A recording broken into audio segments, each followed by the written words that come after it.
Assalamualaikum warahmatullahi wabarakatuh. Ketemu lagi dengan Bagus Maulana SKM dalam video tutorial perawatan luka modern. Teman-teman, hari ini saya akan share materi tentang dua fungsi utama tempat pelayanan kesehatan. Yang dimaksud tempat pelayanan kesehatan adalah tempat di mana di situ ada aktivitas promotif, preventif, kuratif, rehabilitatif yang diupayakan oleh seseorang kepada kliennya. Itu artinya tidak hanya nakes saja ya, oleh tenaga non nakes seperti pengobatan tradisional dan sebagainya, itu pun disebut tempat pelayanan kesehatan. Nah, ada dua fungsi utama tempat pelayanan kesehatan. Yang pertama adalah tempat untuk memberikan pelayanan kesehatan.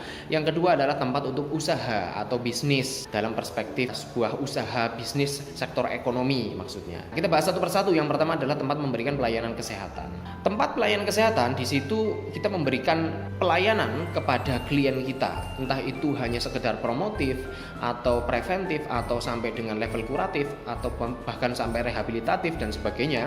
Itulah apa saja yang diberikan dalam tempat pelayanan kesehatan. Misalkan dinas kesehatan, kantor dinas kesehatan itu apakah disebut tempat pelayanan kesehatan? Ya, itu disebut tempat pelayanan kesehatan karena di dalamnya ada bagaimana kita mengupayakan kegiatan promotif, preventif meskipun di level manajerial, bukan langsung kepada klien, kepada pasien secara langsung. Atau misalkan tempat senam dan sebagainya.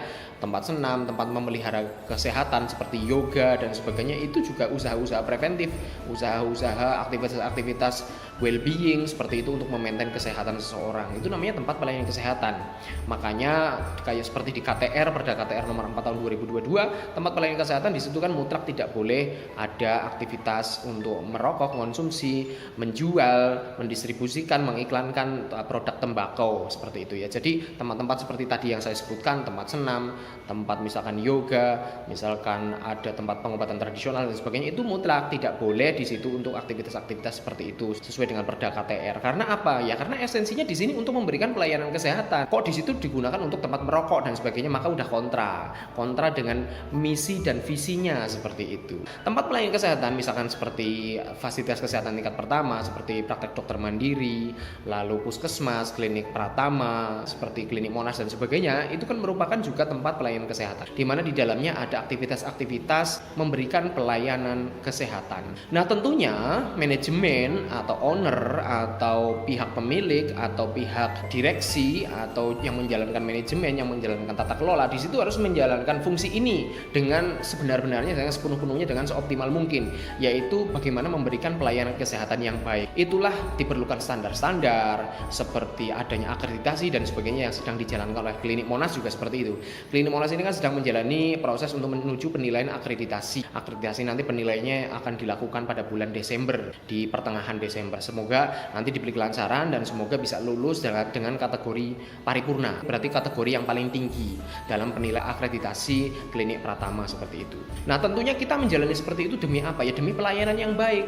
Jadi yang namanya pelayanan kesehatan ya seperti apa standarnya dong? Menurut siapa? Apakah subjektif menurut saya, menurut si A, menurut si B? Ya nggak bisa seperti itu, nggak bisa subjektif seperti itu. Harus ada badan yang mengordinir, yang diberikan wewenang, yang diberikan sebuah otoritas untuk penentu atau penilai bahwa sebuah lembaga ini sesuai dengan standar atau tidak. Itulah mengapa adanya akreditasi untuk klinik-klinik Pratama seperti klinik Monas dan sebagainya, itu untuk menstandarisasikan secara nasional. Oh, ini sesuai dengan standar nasional, sesuai dengan standar oleh pihak ketiga yang diberikan wewenang untuk menilai apakah sebuah klinik ini lulus, apakah sebuah klinik ini disebut layak untuk memberikan pelayanan kesehatan secara optimal kepada kliennya.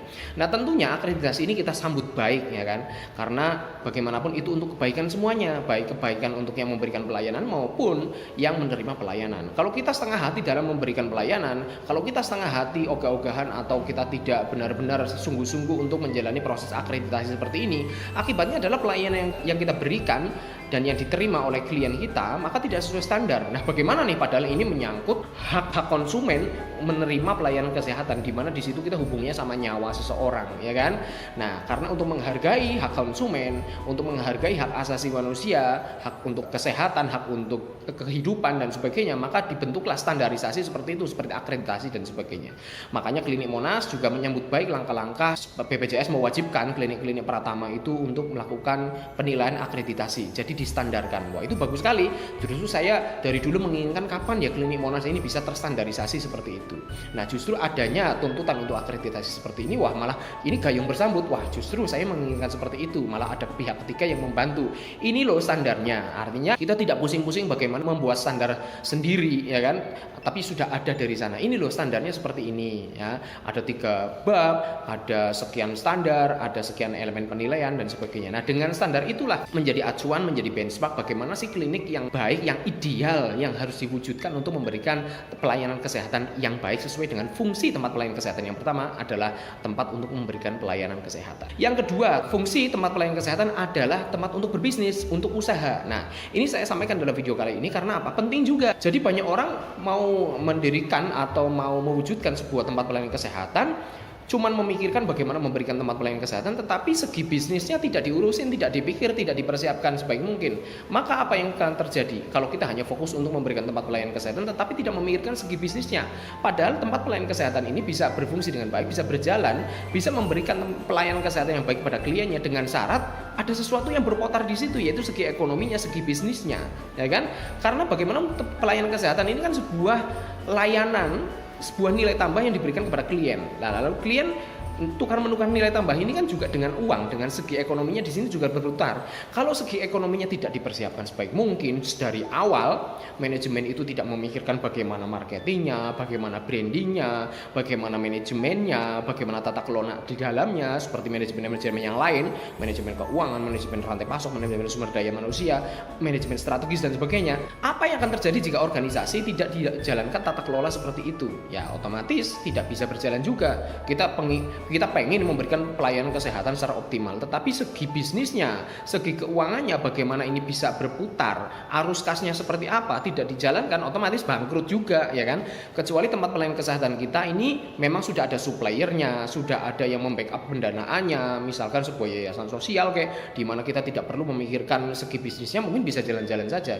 Tetapi dimanapun yang tidak mempunyai backupan seperti itu, ya dia mandiri. Bagaimana untuk mendapatkan sebuah bahan bakar untuk memutar operasional organisasi tersebut, ya tentunya ini membutuhkan profit, membutuhkan omset, membutuhkan kestabilan arus kas dan sebagainya, yang itu harus dimiliki keterampilan-keterampilan tersebut oleh para manajerialnya. Itulah mengapa bagaimanapun tempat pelayanan kesehatan ini membutuhkan orang yang memang bisa mengerti dalam hal manajemen, dalam hal sumber daya manusianya, dalam tata kelolanya. Tapi orang ini juga harus memiliki keterampilan bisnisnya. Ya, jadi keduanya ini penting menurut saya, baik memikirkan sebagai tempat pelayanan kesehatan, memberikan pelayanan kesehatan, dan juga tempat sebagai bisnisnya. Tidak bisa salah satu doang, mau membuat sebuah rumah sakit kayak klinik Pratama, klinik utama dan sebagainya, tidak hanya memikirkan kita mau memberikan pelayanan apa, tetapi lah segi bisnisnya bagaimana.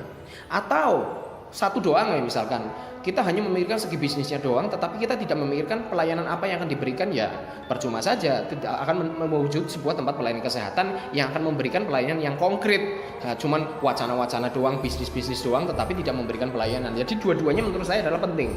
Makanya saya garis bawahi ini dua fungsi utama tempat pelayanan kesehatan adalah yang pertama tempat memberikan pelayanan kesehatan, dan yang kedua adalah tempat untuk usaha atau bisnis atau bagaimana memutar roda ekonomi di situ. Demikian, terima kasih. Assalamualaikum warahmatullahi wabarakatuh.